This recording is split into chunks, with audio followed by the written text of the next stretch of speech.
Rek'Sai meet Nunu? That's what he is. He's Rek'Sai meets Nunu. He's like a As baby. Rek'Sai or what? Like he has the he has the map movements. Like he can match Rek'Sai once he's level 6, right? Alright.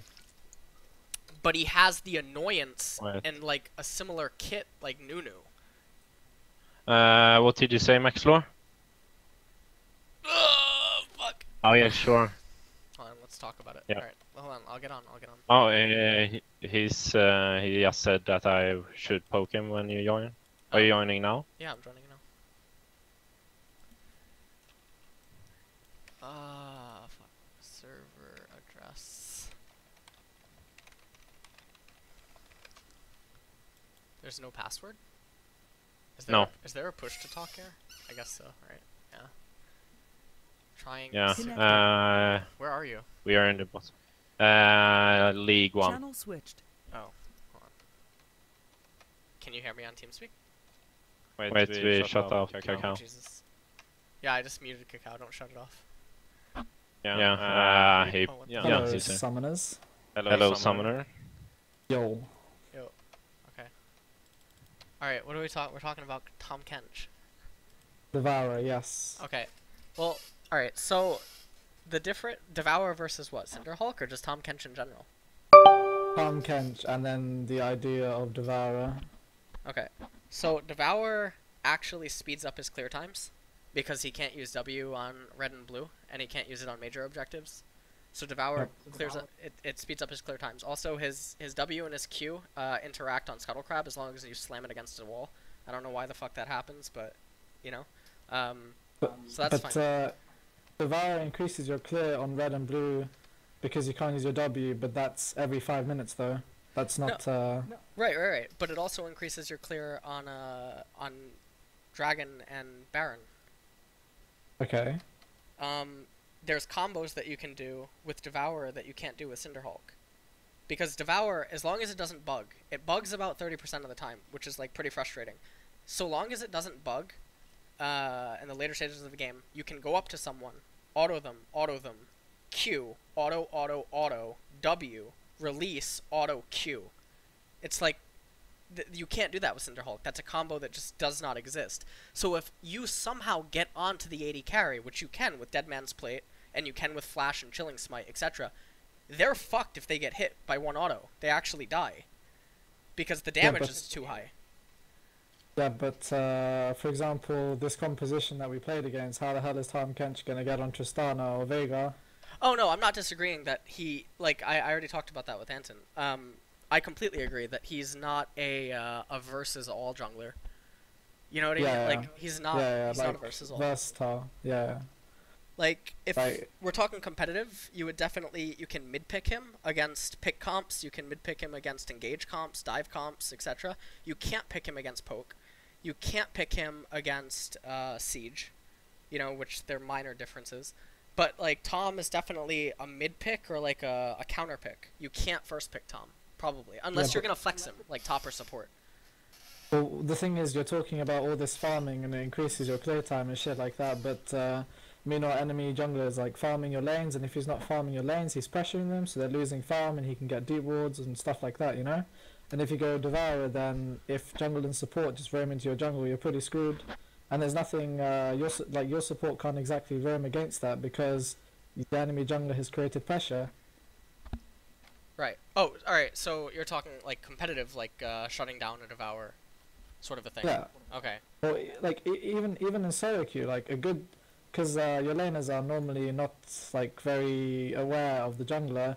If someone picks, like, Lee Sin, Rek'Sai, Elise, even, like, Elise is especially important, because, like, she can just dive whenever she wants, and Tahm Kench is farming or doing whatever. Because I tried Tahm Kench on my Smurf, and you're so useless pre-6. And if you go Blue Smite, your clear is, like, really shit if you don't go Devourer, of course. But if you go Devourer, then, I don't know, you might as well just be farming all game. Enemy jungler is just pooping on you.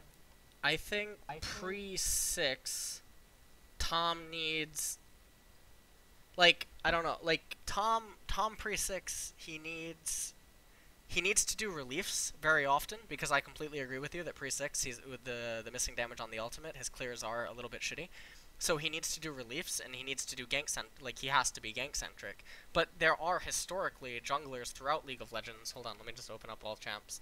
That they had similar playstyles where they had a very awkward phase pre-6, but then they become stronger. And they can counteract that through reliefs. So like your top laner needs to recall and there's a wave. I mean, picking up the one wave at level 4 is going to give you relatively close to a level up. And then if you pick up the wave off top laner, then you eat Gromp and Wolves, then you almost get another level up. So there's ways to work around that for sure. And I get what you're saying about Devourer versus Cinderhulk and not completing Sated. I don't think he needs Sated. Overall, the attack speed output and the synergy with his ultimate, right? Like the on hit. Yeah, I know. So there's situations that arise where like Tahm Kench's biggest issue is he gets into the mid game and there's like a siege happening in mid and he's just kind of running around doing stuff. Even if you land a Q, you can't really go on them with Cinderhulk because there's no fucking way you're landing 2 auto attacks and then getting your W off. But with the attack speed from Devourer, you can get the auto attacks off to get the W off. But there's no way you won't get blown up as well because you've gone Devourer instead of Cinderhulk. Like, you have to consider 2 things. Firstly, like, what is the role of the jungler now? Like, I agree in the past that junglers there have been some shitty junglers like a Mumu, where it's like pre-6 you're pretty useless or whatever. But right now, like, if you look at all the meta junglers, they're pretty strong pre-6. No? Don't you agree? I think Tahm beats every jungler 1v1. Right now. If you go Devourer. If you go Devourer, he eats them. Like, before even, like, first back, like, he gets wrecked by everything, don't you think so? What do you mean? What do you mean? Like level 3? Yeah, level 3. Right. Like, even when Tahm goes back and he, like, it's like Gragas, once he gets Ruby Crystal, then he gets really strong, and then after that, like, he gets really powerful. But before then, when he just has a machete, and then he goes back and he gets jungle like buff, like blue or purple smite, he's still like not at his peak. He's not tanky enough to survive and deal his burst, if you know what I mean. Well, okay. So hold on. Wait. I think the strength. I know that we're talking about competitive, so it's unlikely that you're gonna pull off level 3 ganks and stuff or whatever. I totally get that. Yeah. So let's say level 3. So he has 750 HP. So EHP he has around 1300 if you do a max shield, like in a skirmish, right? At level 3. Yeah. So we'll have 1300 HP.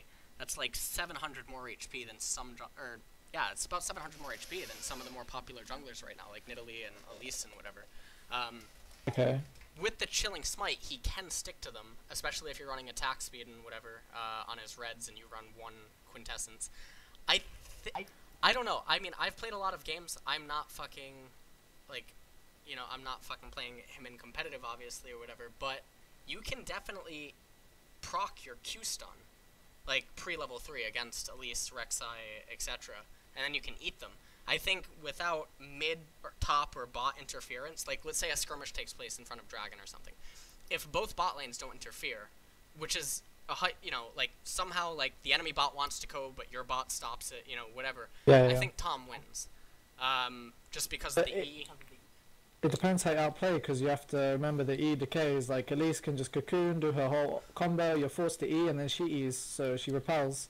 Oh yeah, she if just she gets waits the jump out, on you. and then you're screwed. Yeah, no, then she'll kill you. Yeah, if she gets the jump on like the brush or something, he can definitely lose. But I think he can disengage it, because he can. Yeah. But then she has more pressure than you. She could take crab, walk into your jungle, gank a lane, like whatever. Sure, but the same argument can be said about a lot of other junglers that she could do that too. You can't of course, omit him. Yeah, God. But the thing is, like, Elise can do that to Tahm, but then if you think about, compare Elise and Rek'Sai, so they're both like really high pressure early game junglers.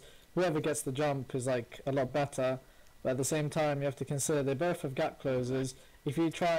If the support and jungler roam into your jungle as Rek'Sai, you can just escape. With Elise, you just stun and walk away. With Tahm, you're just nothing. You're just gonna get screwed over. It's like playing Rengar, for example. If enemy support and jungle walk into your jungle, you're pretty screwed. And you have no escape, and you have no pressure because the enemy jungler beats you in terms of pressure. Like, if you compare Elise and Tahm, you can't say Tahm has more pressure than Elise, especially if you go Devourer. your whole focus. The whole focus. Yeah, but a lot can happen pre-6. By then you could have gotten first dragon, you could have gotten a kill, you could have denied top laner 10 CS and forced them to TP back in lane, could have gone deep wards, you could have done so much. Well, okay. Like, alright, so if we... I'm not disagreeing that proactively Elise and Rek'Sai and some others have a lot more strength, etc. I think reactionary, if you play a... I mean, alright, so Tahm, again, we're talking about Tahm being unique, right? Yeah. So... And you'd only pick him, like, you can't first pick him, and you can't pick him against certain comps. Unless you flex the top. Yeah, yeah. That would be the only way. So I mean that's an added utility that some of the other junglers don't have. Is like you can't flex Elise mid or top. You can't flex your support anymore either. Like a champion being able to be flexed has to go into its worth category. You know, like its chart or whatever.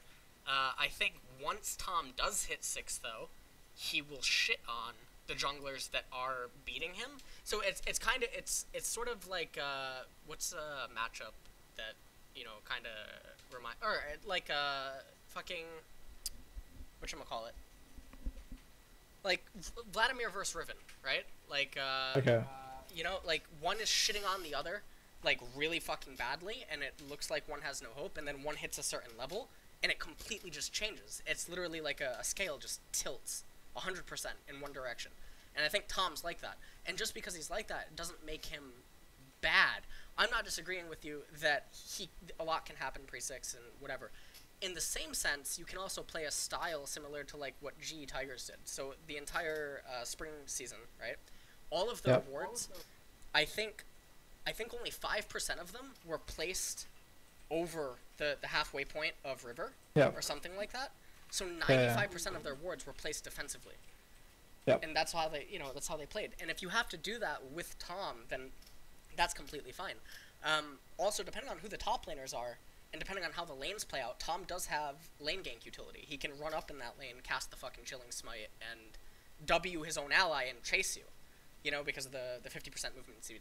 So, I mean, a lot of other junglers can do that, and whatever, as well. But I don't think he's bad, and I think once you do reach late game, with Devourer or whatever, the fact that he can get his W off on you in literally under a second is like, fuck, it's gross. Like, that's game changing. Yeah, you have to also consider, like, when, like, to actually get on the back line is difficult, and secondly, you're talking about a whole playstyle that revolves around the jungler or carry jungler, you know? But I don't think that's the meta. Of course, the meta can change into that, but that's not the meta right now. Otherwise, people would be playing, like, shit like Master Yi and Kayle, because you can do, like, instead of protect the Kog'Maw, you do like protect the Master Yi of Lulu. I've seen it in SoloQ and it works well, but that's mainly because the enemy jungler or like the enemy team aren't synced enough to shut down this Devourer meta, because it's SoloQ. You don't have the communication, you don't have like the game plan, but it works, you know, it can work. But as you know, the whole meta right now does not revolve around the jungler. The jungler is the bitch, and so the jungler has to play like Rek'Sai and Gragas and Elise and all this shit to like support the team. Don't you agree? I agree completely. I think that Tahm, I'm not saying that Tahm's a carry jungler. I think Tahm is, so what I was just saying to Anton before we came into TeamSpeak, is Tahm is like Nunu and Rek'Sai had a child in one way, and I think Tahm is like the Lulu of junglers. He's not meant to carry you. He can deal damage the same way Rek'Sai can, the same way Elise can, etc. Because he can fucking just one-shot you, because he has a retarded, what is it? It's like 32%, right? His W, your max HP. Yeah. Like that's ridiculous. And then when it factors in his ultimate, he has a Trinity Force basically for free on every single auto attack. That's pretty fucking stupid. But late game, Tahm has between 4,400 to 5,200 HP, depending on your items. And with the E, even if it's rapidly decaying, you still probably have around 7,500 HP. Of course, late game. I think he's a utility carry. I don't disagree with you. Like late game, he's a beast, but so is like Master Yi and Kayle, no? But right, but Master Yi and Kayle, they are. how do I say this? Master Yi and Kale are carry in the sense that they deal damage and their team protects them. I think Tahm is a carry in the sense that he can remove, like, Tahm can deal just as much damage as, actually Tahm deals more damage than some of his teammates, even if they're AP carry or AD carry. He will end up dealing more. The thing is, why would you go Devourer then if you want to be utility? You know, like you're ever gonna get on the backline. Cinderhulk gives you, I don't know, 800 health or something. Gives you that Sunfire cape. So when you eat someone, it actually does the Sunfire damage. And as I said, the health is more important because it scales with your ulti, etc., etc.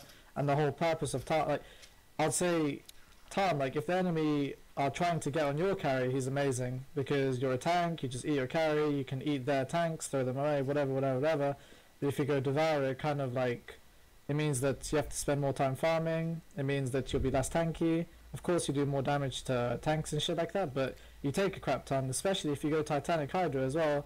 Like, you're building Devourer and Titanic Hydra, right? And No. I don't agree with Titanic anymore. Unless I think Titanic's situational. Okay. Okay, so you go Devourer. So, as I always said, like, you're basing it a lot on protecting the Tahm Kench, or you're playing the style where Tahm Kench is able to get 30 stacks on his Devourer before he gets anything gets shut I don't care about sated. I don't care about sated. I think, alright, so this is the whole thing about Devourer, okay? Late game, alright, so let's say, alright, well, first off, you want to hear something fucked up? Sunfire and Cinderhulk don't deal damage when you're eating someone. What the fuck? Really? Yeah, isn't that fucked? That's fucked. Also, Cinderhulk, depending on how you build him, will slow him down, right? At certain points of the game, it will slow him down in the mid-game relative to Devourer. Now, that's not too big of a problem. Cinderhulk, due to the changes on most Tahm builds, only end up giving him about 600 to 678 HP. Which means that the damage differential on his ultimate is actually going to be lower than even that of Devourer, just because of the attacks and whatever. So the whole thing about the attacks during the team fight, I don't want Tahm to carry by killing someone. I'm saying that's an added factor, that if they neglect Tahm for some reason, or they don't kill him, or they tried to, like, let's say Zed, ults onto one of your carries, you literally auto-attack him once QW, and he's in your belly. He can't actually retap R, even though they buffed it. He'll get eaten by you. Like, he'll just fucking... Wait, one auto Q and W, you sure? You Q auto... Well, as long as you attack something to get the sated ready, because the way sated reads. Yeah, but that's what I'm saying, like, sated, you already have sated at that Okay, point. so alright, let's just talk Devourer. Then you eat your own ally. Then Zed's ultimate's gone. And then what's the difference between Devourer and and Cinderhulk, sorry? Alright, so now the team fight goes on, right? It takes place and whatever. You're able to auto-attack more targets and getting your passive building, situationally.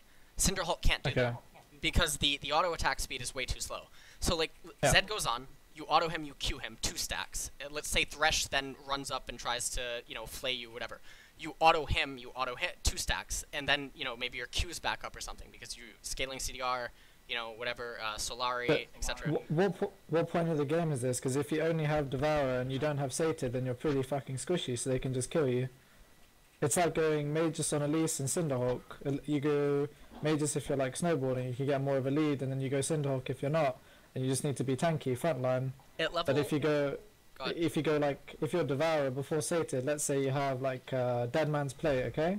You have Dead Man's Play and you have Devourer, you're still really squishy. Like, of course you have that Decaying Shield, blah blah blah, but if they have AP, for example, you're screwed and stuff like that. This is what you're saying is all hypothetical, and your situation is, like, protect the AD carry, which is what I said that Tahm Kench is good for, but I'm saying as a jungler, like, you're talking about Tahm Kench as a champion, but as a jungler, what is the role of the jungler? That's the question. He's a hybrid between Nunu and Rek'Sai. He can provide. Okay, so Nunu is like you shit on enemy jungler, you provide vision and stuff like that, right? You just walk into enemy jungle, you build sightstone like Bengi, and you just ward, and your whole objective is to shut down the enemy jungler, right? Well, I'm not. No.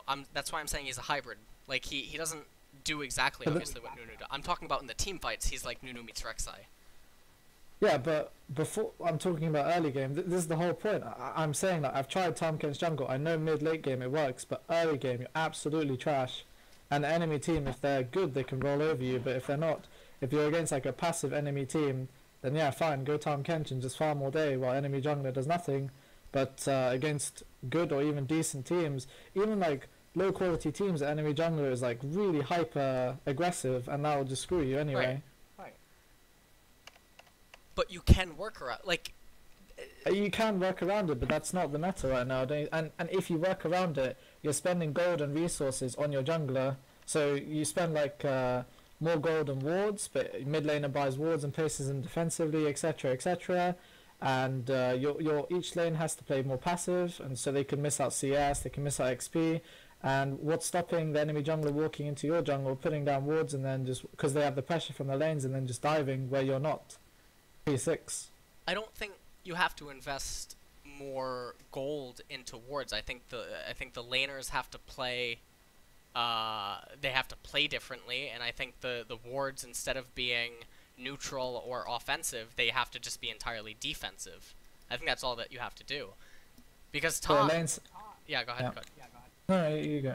No, like if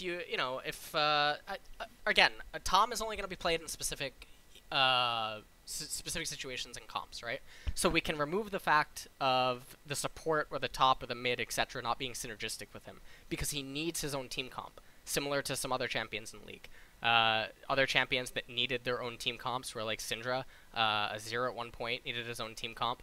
Kog'Maw needed his own team comp to some degree, etc. Like there are champions that need their own team comp. He's not. But they're not junglers. No, right. But there have been junglers that needed their own team comp, historically. Historically, yeah, but I'm. Right now, but, I know. Right now, you're talking about it. Yeah.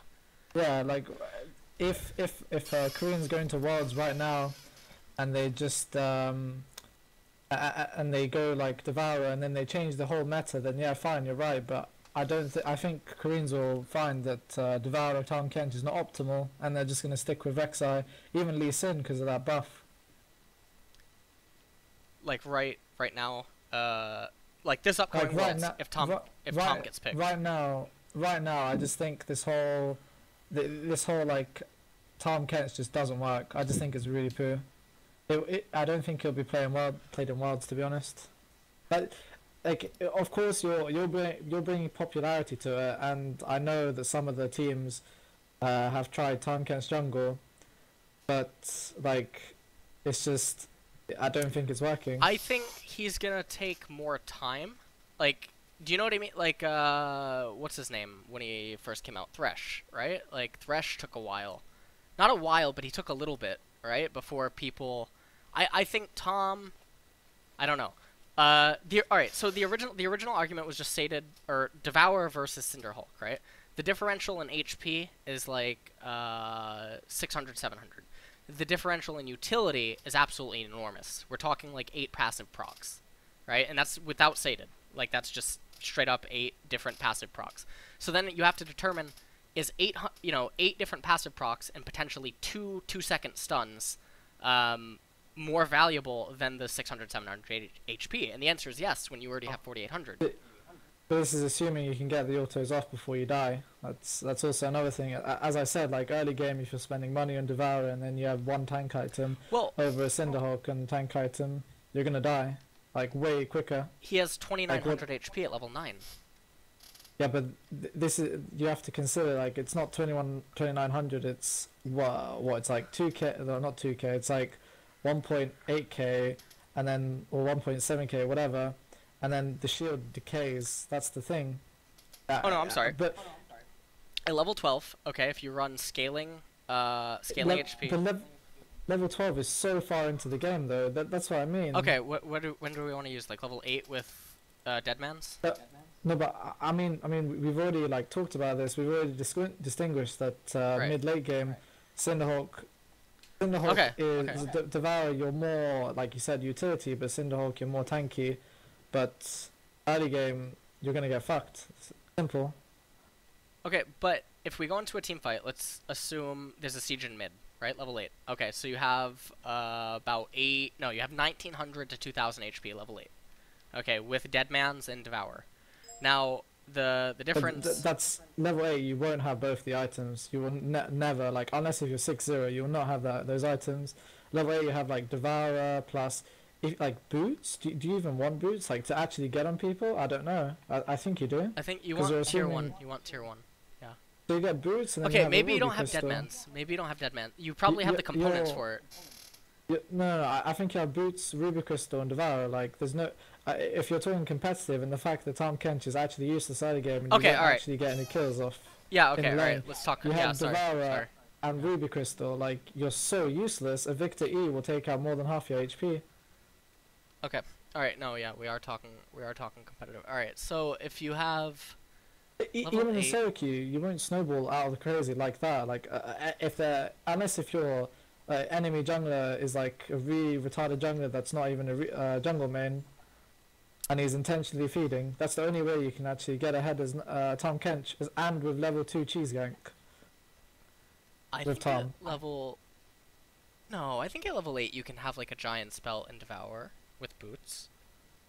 I mean, depending on how you get level 8. You know what I mean? Like, but are you gonna buy wards? What are you gonna do? Just gonna buy pots and go farm? I don't think it works like that. And you're assuming that you're somehow not gonna get counter jungled early game, so you can't farm your own jungle, and you're somehow not gonna get killed. Like you're basically assuming the most perfect scenario for Tahm Kench, but that's not how League works. No, I get that's not how League works, but you're also only bringing up the opposite. You're bringing up the like if a standoff happens in mid, all right, who's gonna be your mid laner if you have Tahm Kench? Like, you have a few. You have like Victor, you have Lulu, you have Orianna, you have what other mids would go with Tahm?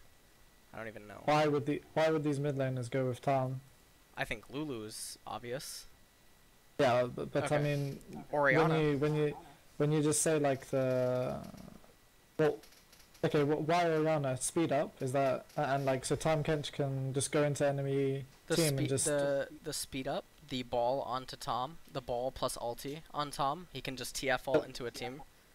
Why not just go Malphite jungle then, if you're just gonna go Orianna? Because once Malphite commits, if they suddenly run on your AD carry or your AP carry, Malphite can't pick that person up and run away with 50% movement speed. But then you can't exactly get into the enemy team as Tahm Kench, just run in, because you're assuming they don't have any CC or disengage or slows. Right, but we're talking hypotheticals. Like, obviously there's dream situations, etc. I'm just saying, like, if you have Tahm jungle, it's likely that you're gonna have a utility AP carry mid in some sense. Lulu, Victor, Orianna, etc. You're not going to have a Zed. You're not going to have a Yasuo. You're not going to have a Talon. Yeah, of course not. You might have a Syndra. You could have an Echo.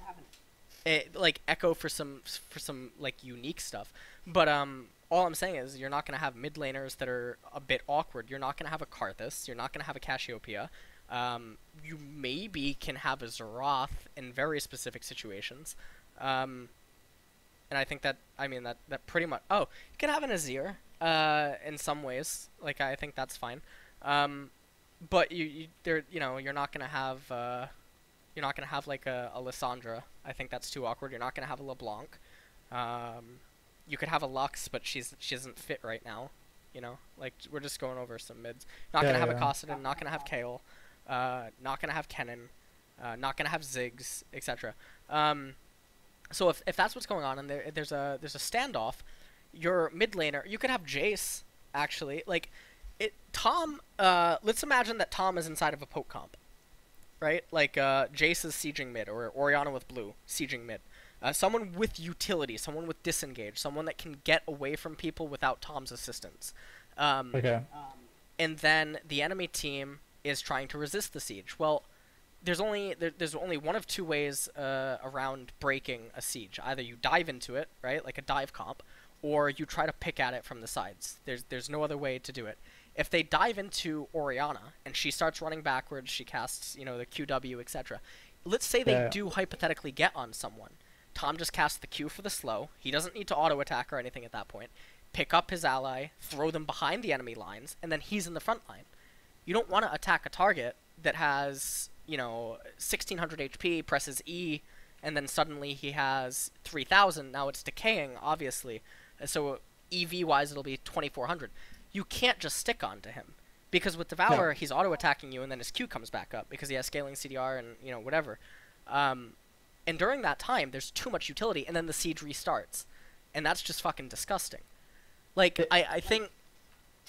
In my opinion, I think, like, we both have our thoughts about Tahm Kench, and yet again, you're talking about his mid-late game, but... No, I'm talking about the mid. Like, yeah, mid-late game. Like, just mid/late game. Not as in the in-between.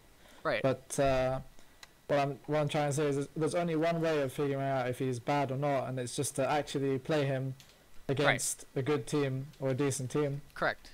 So for right now, we have to agree to disagree, I guess. Yeah. Because there's not enough evidence, right? Like to support one or the other.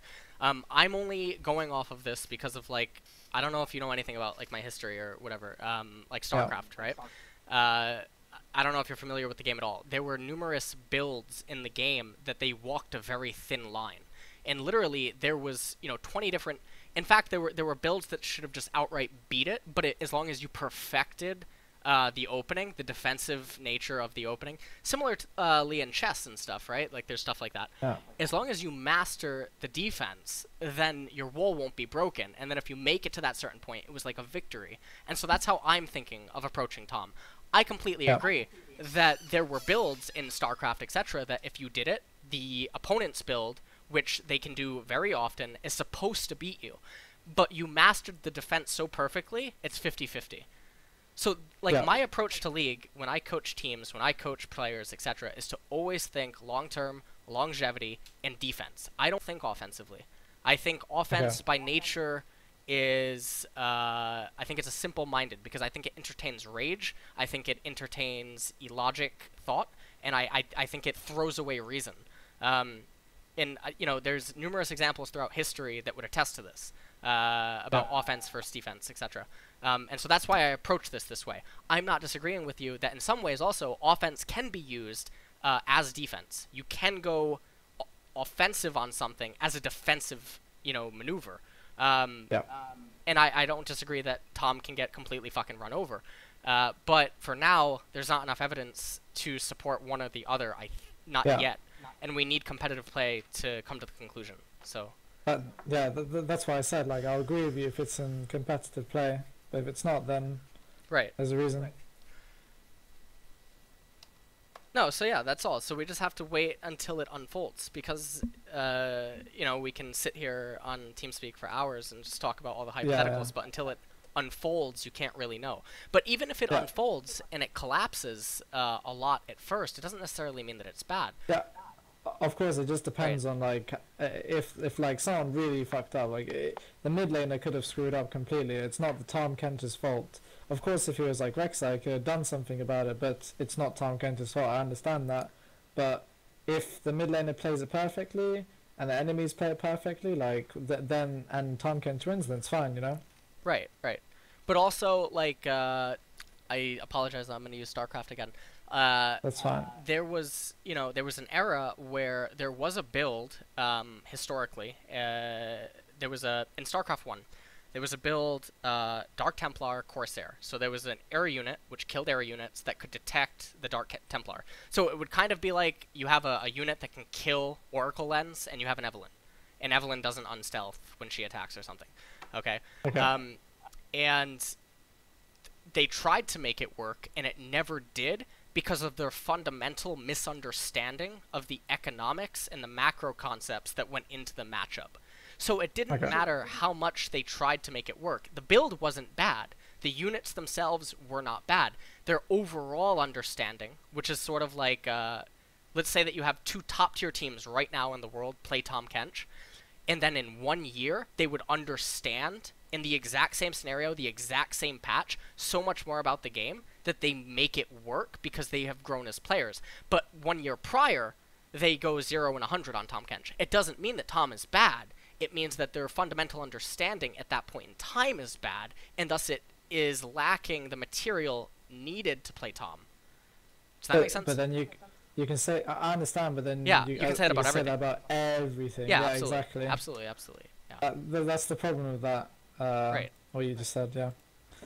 But yeah, I mean, at the end of the day, it may be OP because they understand in a year. Of course, it may or may not be OP, but say if it is, and say if they play it and they don't understand it, it's not the thing that's going to get them wins. And at the end of the day, if they want to win and it's not working for them, then they won't play Tahm Kench. Oh, absolutely. Yeah. I don't think he'll ever rise to power the way that, say, a Nidalee or something is, you know, like being undisputed, you know.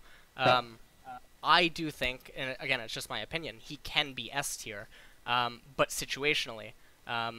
You know, like, do you follow Melee at all? Like Super Smash? Oh, yeah. Okay. I play that. There are characters in that game which they can collide and clash with the S tiers, and they have favorable matchups, but in the grand scheme of things, they're not S tier themselves, but they are. It's like it's a weird thin line. I think Tahm is like that. That's just in my opinion, though. You know? Yeah, exactly. But So, until it's played in competitive, we don't know. right.